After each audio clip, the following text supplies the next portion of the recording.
Good day everyone, I'm Eliza Braga from BSN 111G, and today I will be performing the assessment on a return demonstration on the assessment on the eye, which is an important organ of our sense of sight. So the first step is to review our client's previous medical records if available. Reviewing the previous medical records of our patient offers us the opportunity to identify instances of harm to a patient, and this allows us to get to know basic information about the patient prior to the assessment done.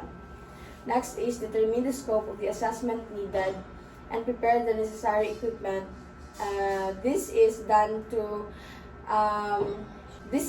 ensure organization and increase efficiency during the procedure.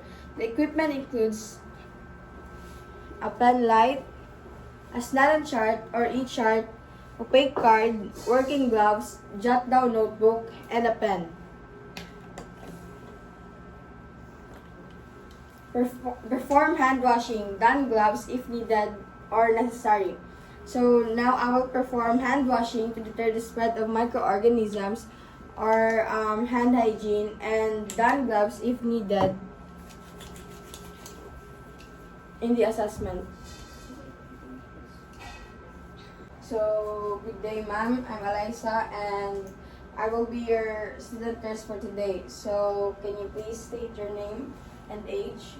My name is Katie Aitona and I'm 19 years old. How would you like me to call you? You can call me Kate. Okay, Kate. I've asked my patient's name, birthday, and if what would you like me to call her to establish a rapport with the patient. So the next step is to explain the procedure to the client and how he or she can participate during the assessment. Provide the client the opportunity to clarify, ask, or raise any concern. So I will explain the procedure to the client to reduce client's anxiety and how he or she can participate during the assessment to enhance cooperation. I will provide the client the opportunity to clarify, ask, or raise any concern. So, okay, today I will be doing the eye assessment and I'm going to check how clear and how good your eyesight is, and of course to check if there are certain spots or angles at which you have trouble seeing. Okay, so during the conduction of the assessment, I might need to ask you to stand up, to sit down, or to read something, or I will shine light in your eyes and all results will be documented, but rest assured that it will be kept confidential. Will that be alright? Okay. So, do you have any clarifications before we start? No. Ensure client's comfort, privacy, and confidentiality. Assessment setting was assured to be safe, secured, and free from distraction. Position client to be seated comfortably. So, are you comfortable sitting? Okay. I will ensure client's comfort, privacy, and confidentiality by closing the door, which I already did, closing the window, adjusting the room temperature, and provided adequate lighting. So, in our working phase, I will first do the visual acuity. So, we have to check for use of any visual aids prior to starting the test. So, let's begin. So, ma'am, I will ask you if you're using any contact lenses or any graded glasses. No. Okay, thank you. Have the client stand 20 feet or 6 meters from the Snellen or e-chart, cover the eye being tested, and ask her to read each line until she cannot decipher the letter or their direction. Okay, now I'm going to ask you to stand, and I will use this cardboard I will give this to you, and you have to cover it first to your right eye and then left eye, and then after that you can take it out and just read the Snellen chart by your two eyes. Okay? Okay. EFP, POZ, LPET, PECFD, EG, DFCZP, FELOPZD, DEFPOTEC,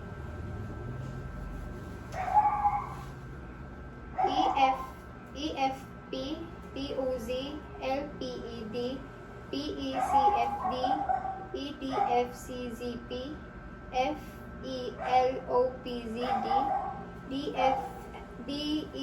DEFPOTEC. Your both eyes. EFP, POZ, LPED, PECFD, EDFCZP, FELOPZD, DEFPOTEC. Okay, thank you. May pakit eye. So you can sit down now. Took 3 readings, right eye, left eye, both eyes. So, record the readings of each eye and both eyes, like the smallest line from which the person is able to read 1/2 or more of the letters. Perform selected vision tests or like light perception, hand movements, then counting fingers if necessary. If the client is unable to see even at the top line of 20/200 of the Snellen type chart, Snellen type chart. So now, ma'am, I need you to tell me how many fingers I am raising. Okay, so you just have to state how many fingers I'm raising. Okay. 1, 10, 7, 3. Okay. Okay, now I need you to tell me which direction I am pointing my finger at. So, Up, down, right, left, point at me. okay. So now, ma'am, I need you to tell me if you could see the light from here. Can you see it? Okay. I need you to tell me where you can see the light from, okay? Up, down, left, right. Okay. So you have to face the patient, for visual yields, you have to face the patient directly at a distance of 60 to 90 centimeter, which is 2 to 3 feet. So you have to instruct the client to cover the right eye with a card and look directly at your nose. So, ma'am, I need you to cover your right eye with this cardboard and just look directly to my nose.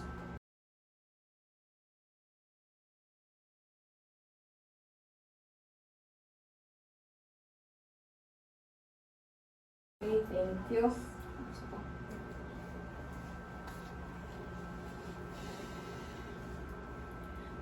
For 14, covers or closes eyes directly opposite the client's covered eye and look directly at client's nose, which she already did. And hold an object like pen light or pencil with fingers, and then extend arms and move object into the visual field from various points in the periphery. You have to note that the object should be at an equal distance from the client and the examiners. Okay. Please tell me if you can see the light. I can see it. Oh, I can see it. I can see it.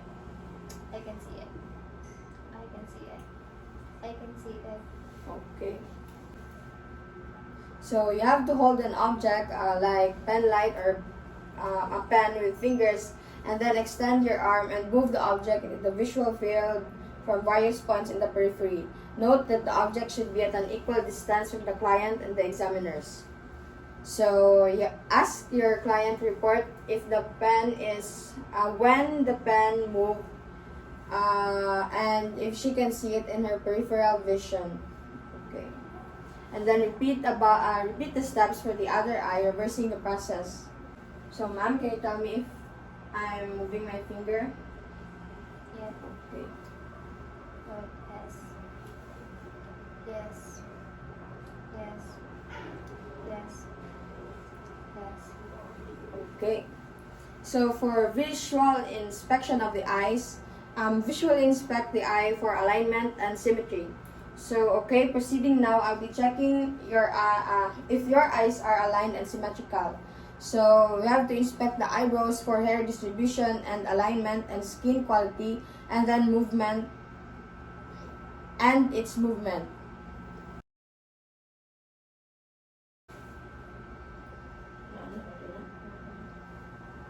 So ma'am, can you raise your eyebrow? Okay, down. Okay. So her eyebrows are evenly distributed. Your eyebrows are evenly distributed and slightly arched. So okay, thank you. Now I will inspect the eyelashes for evenness of distribution and direction of curl. Ano yun?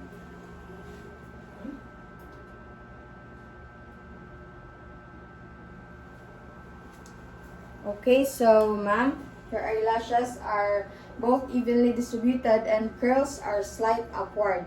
So next is inspect the eyelids for surface characteristics like skin quality and texture. So we have to position in relation to the cornea, ability to blink and frequency of blinking, and inspect the lower eyelids while the client's eyes are closed. So can you close your eyes, ma'am?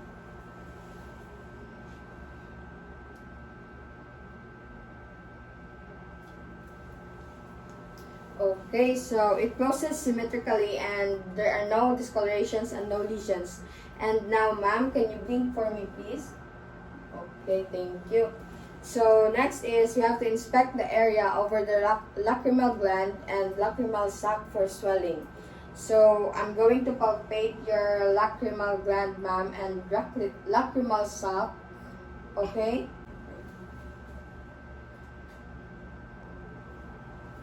So no edema, no swelling, no tearing.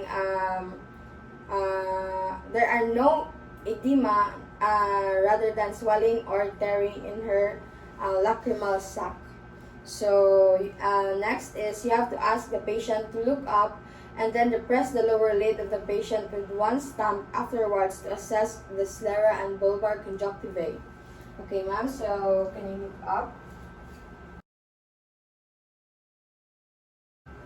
Okay. So, invert the eyelid to assess the palpebral conjunctiva. And okay. So, direct and consensual pupillary reaction. We have to inspect carefully each iris and pupil. So, now I'll be inspecting your iris and your pupil of your eyes. So, just look straight into my eyes, okay? Okay, thank you. So, inspect each cornea and lens for opacities or clarity and texture. So you have to shine a pen light from the side toward the eye of the eye, or shine a pen light at an oblique angle to the eye and move the light slowly across the corneal surface and then ask the client to look straight ahead while doing so. So I have here my pen light to check for your cornea, ma'am, and lenses for any opacities, okay?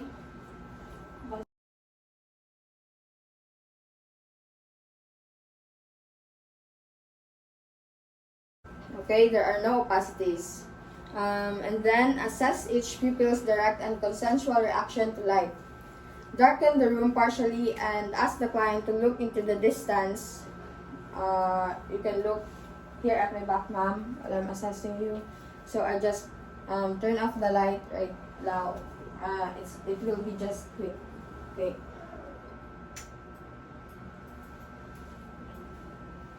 You have to shine the light obliquely into each pupil in turn, using a pen light approaching from the side. Look for direct and consensual reaction. So I'm gonna shine my pen light into your eyes for me to check for your direct and consensual reaction of your pupil. So, okay.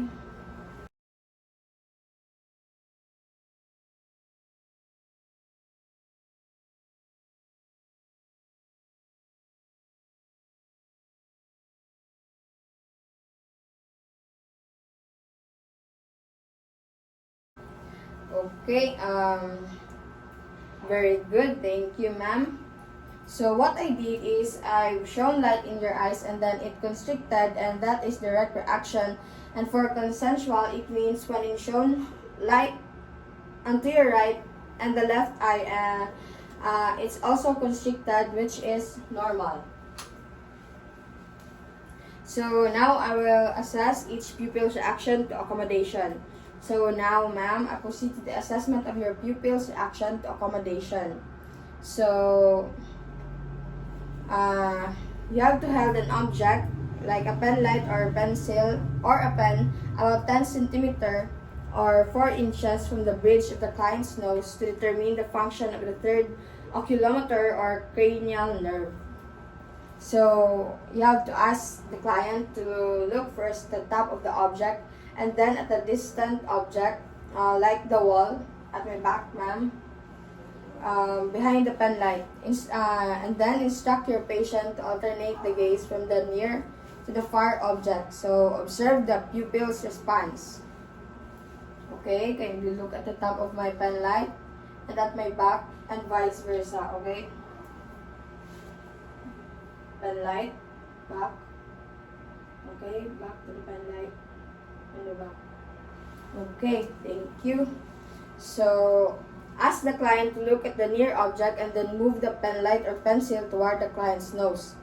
So, ma'am, I need you to look at a near object so I can assess the ocular alignment arising from the extraocular muscles of my patient. So, from about 2 feet directly in front of the patient, shone a light into the patient's eyes and ask the patient to look at it. So, we have to inspect the reflection in the corneas and look for direction and consensual reaction. So, now, ma'am, I'll be performing the Hirschberg test. Okay? So, basically, I'll just shine my pen light in your eyes and look for reflection of it in your cornea. So, you have to just look straight. Okay, thank you. Assess extraocular movements. Look for normal conjunctivate movements of the eye in each direction or any deviation from normal nystagmus, lid lag, and convergence. So, stood 2 to 3 feet in front of your patient and ask the patient to follow the examiner, which is you, your finger or a pencil while making a wide H in the air. So, look for jerky movements or of nystagmus on lateral gaze and on upward gaze. And then watch for a rim of sclera between the upper lid and iris as the eyes move up and down. So, now I will be performing the cardinal field of gaze test. So, ma'am, I need you to follow at the tip of my pen light with your eyes only. Do not move your neck, just your eyes.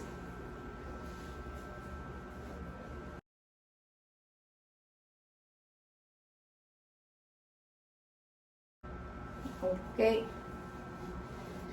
So, I've already assessed the testing for my client's convergence. So now I will be testing for her convergence. Simply just follow, for her to simply just follow the pen I'm holding. So, okay, ma'am. So, ask the patient to look at your fingers as you move it towards the bridge of her nose. And check for eye convergence. So, ma'am, kindly look at this light and I'm going to observe for any convergence.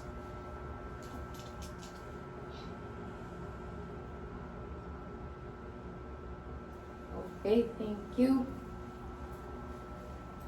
So, next is you have to summarize the information obtained during the working phase and discuss the findings to the client. Discuss to the client the possible plans to resolve health concerns if present. So now, I will be summing up everything that we have covered. So for your visual acuity, when you were reading the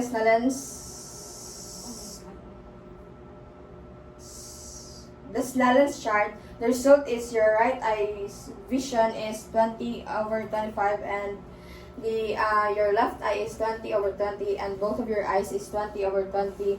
And for visual field, when wiggling my fingers, so your upward field is at 50 degrees, your downward is 50, and your nasal is 50 degrees, which is normal. So for the inspection, ma'am, of the eyes, it is aligned and symmetrical, and your eyebrows are evenly distributed and orange, and your eyelashes are evenly curled upward. And for the eyelids, the skin is intact, the lid is symmetrical, and there are no discharge or discoloration, and you have a normal blinking, which is 15 to 20 blink per minute.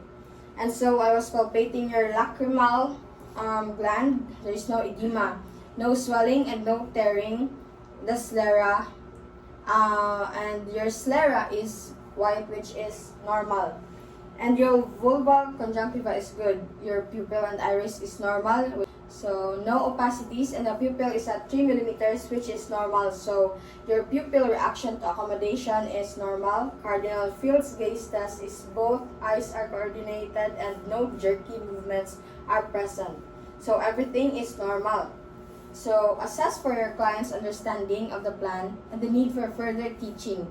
Provide the client the opportunity to clarify, ask, or raise any concerns. So now I'll give you an advice, ma'am, that you need to minimize your screen time and take some vitamins for your, which is good for your eyes. So okay, do you have any concerns, questions? Okay, thank you. So thank you, ma'am, for the cooperation, and have a good day. Take care. So after that, perform hand hygiene and then document the findings in the client's record using printed or electronic forms or checklists supplemented by narrative notes when appropriate. So that's it for my return demonstration on eye assessment. Thank you for watching.